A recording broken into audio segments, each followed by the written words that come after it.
할렐루야. 오늘 하루도 주의 말씀을 통해 은혜가 넘치고 더 성령 충만한 복된 하루의 시간이 되시길 주님의 이름으로 축복합니다. 다 같이 오늘의 말씀 읽도록 하겠습니다. 오늘의 말씀은 하나님의 뜻을 구하는 다윗, 사무엘상 23장 7절에서 13절까지입니다. 한편 다윗이 그일라에 들어왔다는 소식이 사울에게 전해지니 사울이 외쳤다. 이제는 하나님이 그 자를 나의 손에 넘겨주셨다. 성문과 빗장이 있는 성읍으로 들어갔으니 도관에 든 쥐다. 그래서 사울은 군대를 소집하여 그일라로 내려가서 다윗과 그의 부하들을 포위하게 하였다.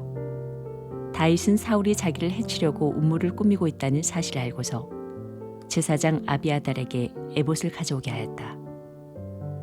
다윗이 하나님께 아뢰었다.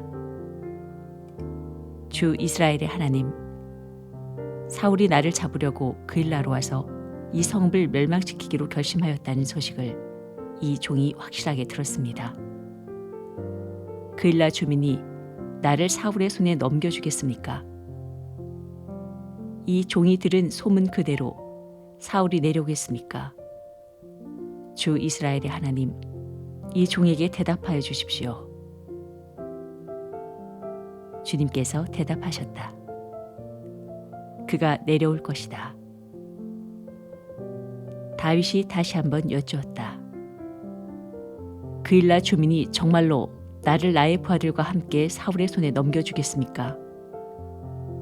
주님께서 대답하셨다.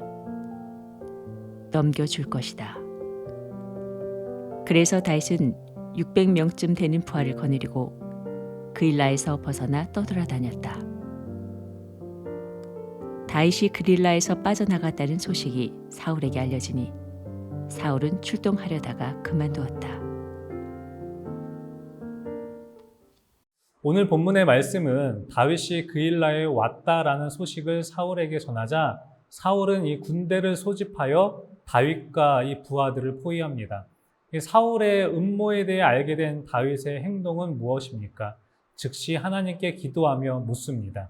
사울이 자신을 잡기 위해 이 그릴라 성읍을 멸망시키기로 한 것인지, 또 이 그릴라 주민이 자신을 사울에게 넘겨줄지 하나님께 묻습니다.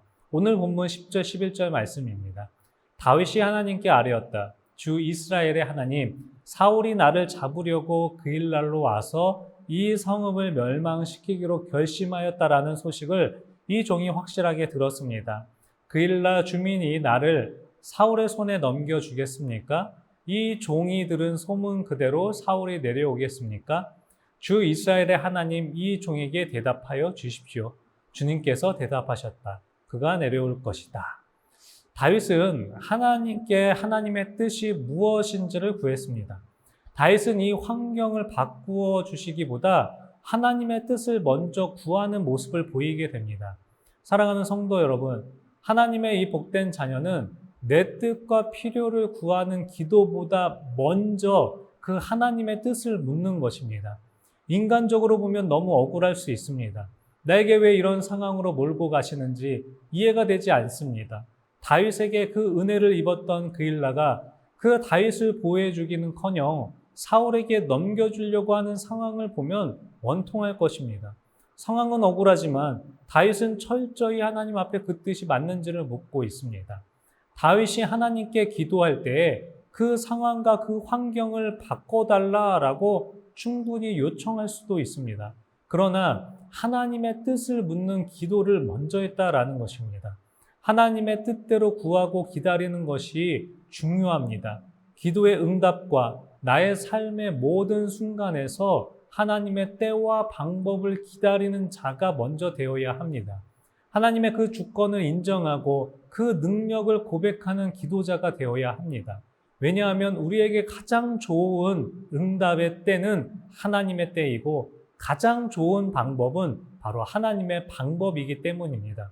기도가 무엇일까요?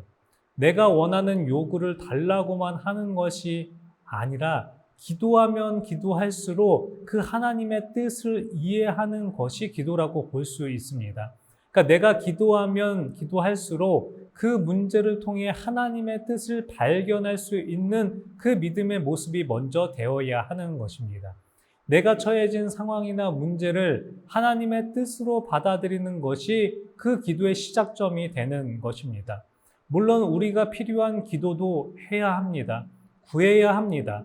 하지만 하나님의 뜻을 먼저 알아야 우리에게 주신 것이 하나님의 응답인 것을 알 수 있으며 나에게 가장 좋은 것으로 주신 것을 알 수 있습니다. 예수님께서 이 겟세마네 동산에서 기도하실 때에 하나님의 뜻을 구하셨습니다. 예수님이 겟세마네 동산에서 어떻게 기도하셨습니까? 예수님의 기도는 이렇습니다. 아버지여 만일 할만하시거든 이 잔을 내게서 지나가게 하옵소서. 그러나 나의 원대로 마시옵고 아버지의 원대로 하옵소서라고 기도하고 두 번째 기도할 때도 아버지여 내가 마시지 않고는 이 잔이 내게서 지나갈 수 없거든 아버지의 원대로 되기를 원하나이다 라고 기도합니다. 무슨 뜻입니까? 예수님께서 말씀하시는 것은 이 잔이 내게서 지나가게 하소서입니다. 십자가를 지지 않는 길입니다. 하지만 그것이 하나님의 뜻이 아니라면 그 길을 가지 않겠습니다. 하나님의 뜻에 순종하는 자가 되겠습니다라고 기도하시는 것입니다. 하나님의 뜻에 맞다면 하나님이 기뻐하시는 길이라면 그것이 영화롭게 하는 것이라면 그렇게 되기를 원하신다라고 말씀하십니다. 내 원대로 마시옵고 아버지의 원대로 되기를 원하나이다 기도하는 것입니다. 사랑하는 성도 여러분, 때로는 우리의 삶이 이해되지 않는 상황으로 펼쳐질 수도 있습니다. 그러나 우리가 믿고 기도해야 하는 것은 하나님께서는 더 큰 뜻으로 우리를 이끄시고 응답하신다라는 것입니다. 다시 하나님의 뜻을 물었던 것처럼 성도님들도 기도할 때 하나님의 크신 뜻을 묻고 응답받는 이 복된 하루의 시간이 되시기를 주님의 이름으로 축복합니다. 기도하겠습니다. 좋으신 하나님 아버지 은혜 감사를 드립니다. 오늘 하루도 귀한 하나님의 말씀을 우리가 같이 나누었습니다. 하나님, 기도할 때 내 것을 요구하고 상황을 바꿔달라라는 그 기도보다 먼저 하나님의 뜻을 묻는 기도자의 모습이 될 수 있도록 인도하여 주시옵소서. 하나님의 뜻이 무엇인지, 나를 향한 계획이 무엇인지, 하나님의 때와 방법이 무엇인지를 먼저 알아가는 믿음의 모습이 될 수 있도록 인도하여 주셔서 정말 하나님이 나에게 응답해 주신 것이 나에게 가장 좋은 것이다 라고 믿음의 고백을 하며 나아가는 우리들의 모습이 될 수 있도록 인도하여 주시옵소서. 주님 감사합니다. 이 모든 말씀 우리 주 예수 그리스도의 이름으로 감사히 기도드리옵나이다. 아멘.